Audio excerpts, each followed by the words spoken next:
حضرت ابوبکر صدیق رضی اللہ عنہ کے دور خلافت میں مسلمانوں نے اپنے جرنیل حضرت خالد بن ولید کی قیادت میں ایران کے بہت اہم صوبے فتح کر لیے تھے۔ ابتدا میں ایرانی بادشاہ نے مسلمانوں کو سنجیدہ خطرہ نہیں سمجھا تھا، لیکن جو ہی مسلمانوں نے فارس کے، ایران کے مشرقی علاقے اور عراق کے جنوبی علاقوں کو فتح کیا تو اس کے بعد حضرت خالد بن ولید اور ایرانی سلطنت کے دارالحکومت کے درمیان فاصلہ بہت کم رہ گیا تھا۔ جب مسلمانوں نے فارسی فوج کو والجہ کے مقام پر شکست دی، اس کے بعد فارسی سلطنت کے اہم صوبے عراق کے وسطی شہر الہیرا کی طرف تیزی سے پیش قدمی کی۔ جو ہی ایرانی بادشاہ کو اس بات کا علم ہوا تو اس نے ایک فوج تیار کی اور اسے مسلمانوں کی فوج کو روکنے کے لیے، تاکہ اس فوج کو روکا جائے۔ پھر یہ فوجیں جو ہی آمنے سامنے ہوئی، پھر ایک عظیم جنگ ہوئی، جسے کے بارے میں حضرت خالد بن ولید نے کہا تھا کہ میں نے رومی سلطنت کے خلاف بہت ساری جنگیں لڑی اور میں نے ان کے خلاف جنگ لڑتے ہوئے 9 شمشیریں توڑی، لیکن جو فوج مجھے الہیرا کے مقام پر ملی، میں نے آج تک دنیا میں اس جیسی فوج نہیں دیکھی۔ حضرت خالد بن ولید رضی اللہ تعالی عنہ دشمن کو صرف لڑائی کے ساتھ نہیں، بلکہ وہ دشمن کے دل و دماغ اور حوصلے کو پست کرنے کے بھی ماہر تھے۔ جب وہ کسی جنگ شروع ہوتی تو سب سے پہلے اس فوج کے جرنیل کو پکارتے لڑائی کے لیے، اکیلا لڑنے کے لیے، اور اکثر جو فوج کے جرنیل ان کے ساتھ لڑنے کے لیے آتے تو وہ شکست کھا جاتے، اور اس فوج کے جرنیل کی شکست کے ساتھ اس فوج کے حوصلے بھی پست ہو جاتے۔ اب اس فارسی فوج کے جرنیلوں کو بھی پتا تھا کہ حضرت خالد بن ولید سب سے پہلے ہمیں اکیلا لڑنے کے لیے کہیں گے، اس لیے انہیں ایک پہلے پلان بنایا تھا۔ رات کو انہوں نے پلان بنایا کہ 12 آدمیوں کو زمین کے نیچے چھپا دیا۔ جب صبح جنگ کا وقت ہوا اور لوگ جنگ کے لیے فوجیں دونوں اکٹھے ہوئی تو حضرت خالد بن ولید نے ان کے جرنیل کو لڑنے کے لیے بلایا۔ تو جو ہی جرنیل کو لڑنے کے لیے بلایا تو اس جرنیل نے اپنی فوج کی جگہ سے جہاں کھڑا تھا وہاں ہٹ کے دوسری طرف آ گیا۔ حضرت خالد بن ولید کو کہا کہ وہاں نہیں بلکہ یہاں آؤ اور یہاں لڑیں گے۔ جب حضرت خالد بن ولید وہاں پہنچے تو اس نے لڑائی شروع کی اور اچانک 12 آدمی نیچے سے نکل آئے۔ جب حضرت خالد بن ولید نے دیکھے کہ 12 اور آدمی آگے، کل 13 آدمی تھے اور حضرت خالد بن ولید اکیلے تھے، لیکن آگے ایک جرنیل تھے اور وہ بھی کون؟ مسلمان جرنیل اور خالد بن ولید وہ بھی، اور وہ جو ہونا تھا، اور ایسا ہوا کہ دنیا نے دیکھا حضرت خالد بن ولید نے ان 13 آدمیوں کو قتل کر دیا۔ اس کے بعد دونوں فوجیں آپس میں ٹکرا گئی اور بہت ہی سخت جنگ ہوئی۔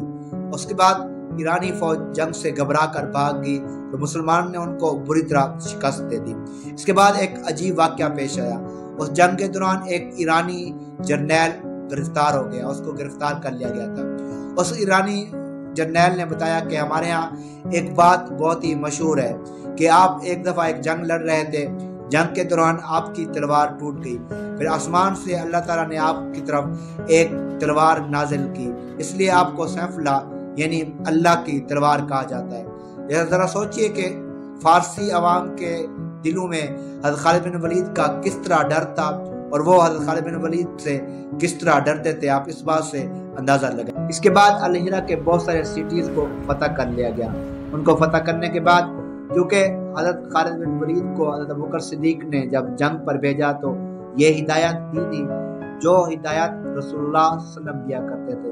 کہ کسی عورت کو نہیں مارنا، کسی بچے کو بھی نہیں مارنا، کسی بوڑھے کو بھی نہیں مارنا، اور ان کی جائیدادوں کا خیال کرنا ہے،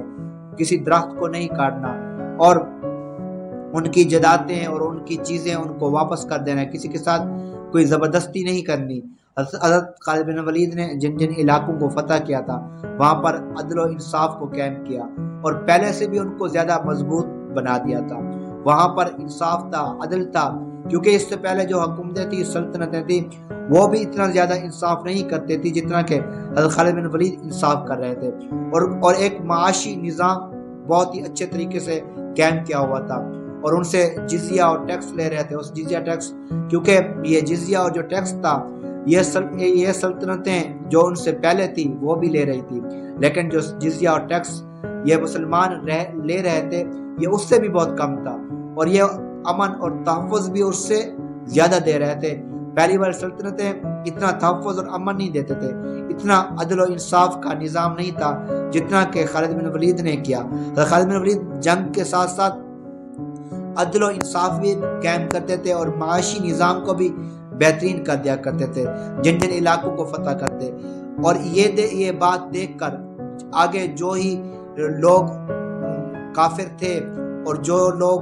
مزاحمت کرنا چاہتے تھے، لیکن جب انہوں نے دیکھا کہ مسلمان تو دوسری سلطنتوں سے بھی زیادہ شفیق ہیں اور زیادہ ہی جو ہے نا لوگوں کا خیال کرنے والا ہے، تو وہ تھوڑی بہت مزاحمت کے بعد سرنڈر کر دیتے تھے اور جزیہ اور ٹیکس دے کر مسلمانوں کے ماتحت رہنا زیادہ پسند کرتے۔ اب خلافت راشدہ میں فارس فتح ہو چکا تھا اور 633 جولائی سے ستمبر تک 3 مہینے میں کسی قسم کی کوئی جنگ نہیں لڑی جا رہی تھی، اور حضرت خالد بن ولید ان علاقوں کو جن کو فتح کر چکے تھے وہاں پر اسلامی قوانین نافذ کر رہے تھے، اور دوسری طرف ایرانی بادشاہ ان کے خلاف لڑنے کے لیے دور دور سے فوج تیار کر رہا تھا۔ جب حضرت بکر صدیق نے دیکھا کہ اب فارس کے اندر حالات قابو میں ہیں تو انہوں نے مدینہ منورہ میں ایک اعلیٰ سطح کی میٹنگ بلوائی، جس میں جیت صحابہ کرام حضرت علی المرتضیٰ، حضرت عثمان غنی اور حضرت فاروق اعظم جیسے صحابہ کرام شامل تھے۔ وہاں یہ میٹنگ فارس کے لیے نہیں بلائی گئی تھی بلکہ یہ میٹنگ رومن کے لیے بلائی گئی تھی، کیونکہ ان کو حضرت بکر صدیق کو لگا کہ اب کہیں ایسا نہ ہو کہ ہمارے اوپر رومن آ کر حملہ کر دیں، تو انہوں نے یہ میٹنگ بلائی۔ پھر اس میٹنگ میں یہ فیصلہ ہوا کہ ہم خود ہی رومن پر حملہ کریں اس سے پہلے کہ وہ ہم پر حملہ کریں۔ اس کے لیے ابو بکر صدیق نے صحابہ کرام کو تشکیل کے ذریعے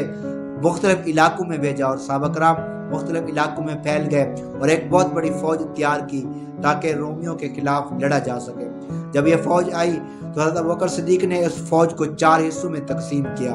اور 4 حصوں میں تقسیم کر کے حضرت عمر بن العاص اور ابو عبید اور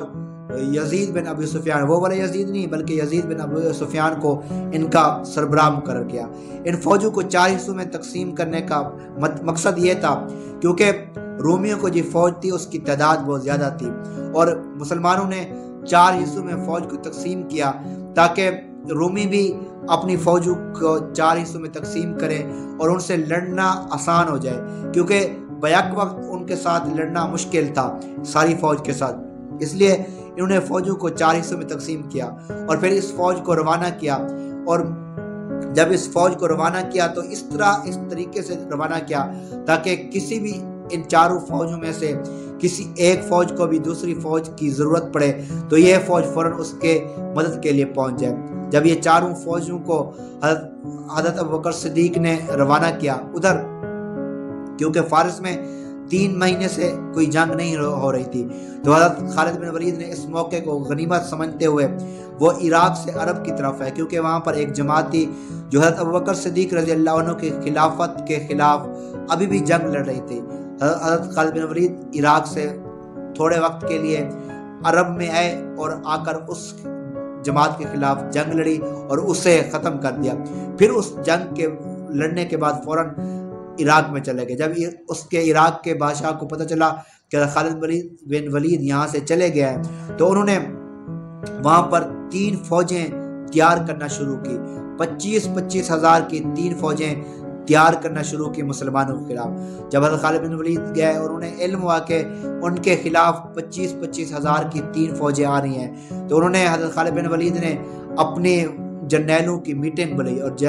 جرنیلوں کی میٹنگ بلائی اور میٹنگ بلا کر یہ فیصلہ کیا کہ اس فوج کو کس طرح ان کے ساتھ نمٹا جائے اور ان کا مقابلہ کیا جائے۔ اس میٹنگ کی وجہ سے حضرت خالد بن ولید کو آج بھی عظیم جرنیل کہا جاتا ہے۔ حضرت خالد بن ولید رضی اللہ تعالیٰ عنہ نے اپنے جرنیلوں کے ساتھ میٹنگ کی اور یہ اندازہ لگایا کہ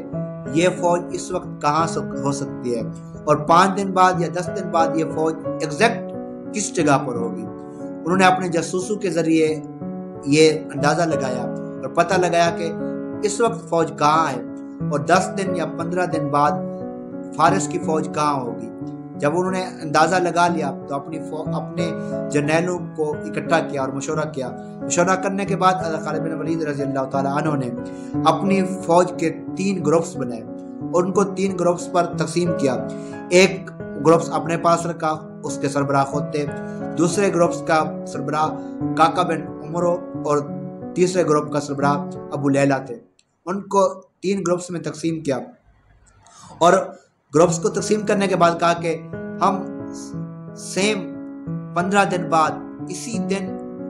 اسی رات کو اسی وقت فلاں جگہ پر اکٹھے ہوں گے۔ تو جب یہ میٹنگ ختم ہوئی اور یہ سب لوگ وہاں سے چلے گئے اور عرب کے لوگوں کے سامنے سے اوجھل ہو گئے، کسی کو کوئی پتہ نہیں تھا کہ یہ فوجیں 3 فوجیں مسلمانوں کی کہاں چلی گئی ہے۔ جب یہ یہاں سے چلے گئے 15 دن بعد بغیر کسی کمیونیکیشن کے، بغیر کسی موبائل کے، بغیر کسی جدید ٹیکنالوجی کی، جس جگہ پر کہا گیا تھا وہاں پر سب سے پہلے حضرت خالد بن ولید آئے، وہاں پر پہاڑ پر آ کر آگ جلائی، تھوڑی سی آگ جلائی اور دعا کی کہ کاش کہ وہ لوگ بھی یہاں پہنچ چکے ہوں، کیونکہ وہاں سے واپس جانا ممکن نہیں تھا۔ اس کے بعد کاکا بن عمر نے آ کر آگ جلائی، اشارہ کیا، اور پھر تیسرے حضرت ابو لیلہ نے آ کر آگ جلائی، اور اس طرح جب یہ تینوں فوجیں وہاں پر جمع ہوگی بغیر کسی کمیونیکیشن کے، بغیر کسی موبائل کے، صرف جاسوسی اور اندازے کے ذریعے سیم اسی وقت ایک جگہ پر پہنچ گئے۔ پھر حضرت خالد بن ولید نے اشارہ کیا اور حملہ کر دیا گیا۔ اسی طرح ایک فوج کو انہوں نے شکست دی۔ شکست دینے کے بعد پھر انہوں نے جشن نہیں منایا بلکہ فوراً بیٹھ گئے اور دوبارہ میٹنگ کی کہ اب اندازہ لگایا جائے کہ اگلی فارسی فوج کہاں ملے گی۔ تو پھر اندازہ لگایا گیا کہ 3 دن بعد فلاں جگہ پر یہ فوج ملے گی۔ تو پھر دوبارہ اسی طرح وہ لوگ عرب کے نظروں سے اوجھل ہو گئے اور صحراؤں سے ہوتے ہوئے پھر وہاں اسی جگہ پر پہنچے اور پھر دوسری فوج پر حملہ کیا۔ پھر اسی طرح اس پر حملہ کرنے کے بعد پھر